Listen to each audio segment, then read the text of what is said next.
dari HKBP Kernolong, HKBP tertua di Pulau Jawa. Bapak Ibu Saudara yang terkasih, sebelum kita memasuki peraduan malam, mari kita mendengar firman Tuhan, kita berdoa. Terpujilah namamu Tuhan yang memberkati hidup kami hingga saat ini. Saat ini Tuhan, kami hendak mendengar firman-Mu. Berkatilah kami untuk mendengar serta mengerti kehendak-Mu untuk kami lakukan dalam hidup kami. Dalam nama Tuhan Yesus, kami berdoa. Amin. Firman Tuhan, renungan bagi kita pada malam ini dari Yehezkiel 18 ayat 1 hingga ayat 4. Ayat pembimbing renungan ayat 4, begini firman Tuhan.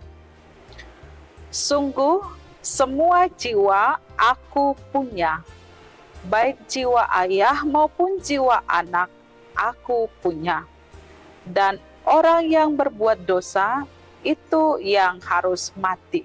Demikian firman Tuhan. Setiap orang bertanggung jawab atas perbuatannya.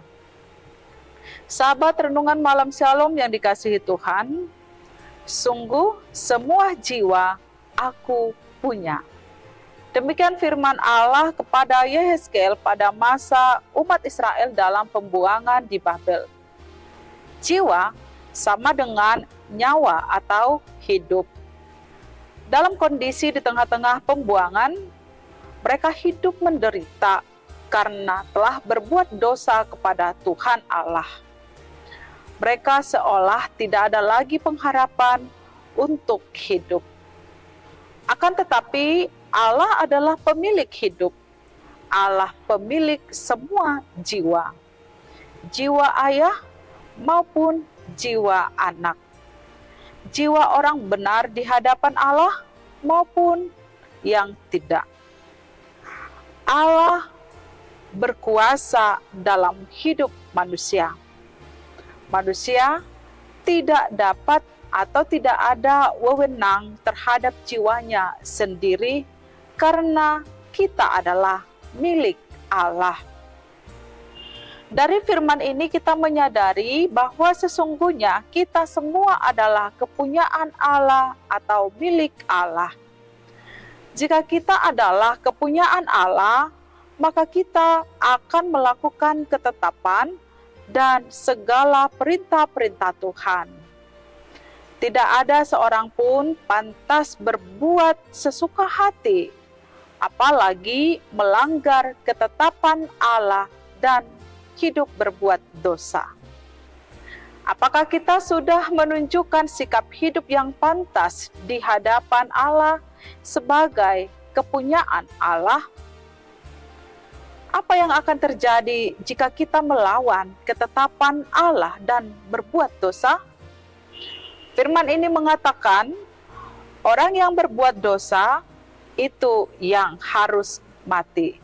Artinya, setiap orang bertanggung jawab atas perbuatannya masing-masing, bertanggung jawab menerima konsekuensi atas dosa yang dilakukannya.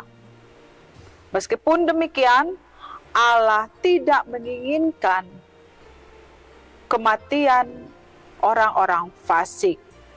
Allah tidak menginginkan kematian kita. Ia mau kita bertobat dan meninggalkan segala dosa-dosa kita supaya kita hidup. Jika kita berdosa, maka kita akan menerima hukuman. Namun, hukuman tidak lebih besar daripada kasih Allah. Meskipun kita menerima hukuman akibat dari dosa yang kita lakukan, di dalam hukuman itu Allah mau mendidik kita untuk dapat mengenal, untuk dapat menyadari dosa-dosa kita, serta mengakuinya di hadapan Allah. Maka Allah juga akan menjamin kehidupan bagi kita, yaitu memberi tempat bagi kita untuk hidup bersamanya dan selamanya.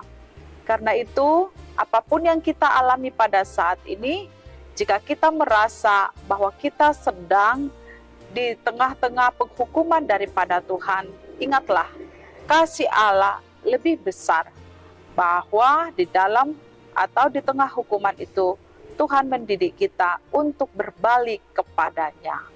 Amin. Mari kita berdoa. Terima kasih Bapa yang telah mengampuni kami dari setiap pelanggaran dan dosa-dosa kami. Tuhan Allah Bapa, terimalah kami di hadapan-Mu saat kami mau datang mengakui dosa kami, dan ampuni kami dari setiap pelanggaran kami, agar kami layak di hadapan-Mu serta layak menerima kehidupan kekal yang Tuhan janjikan bagi kami. Dalam nama Tuhan Yesus kami berdoa, anugerah Tuhan Yesus Kristus, kasih setia Allah Bapa, dan persekutuan dengan Roh Kudus menyertai kita sekarang sampai selama-lamanya. Amin.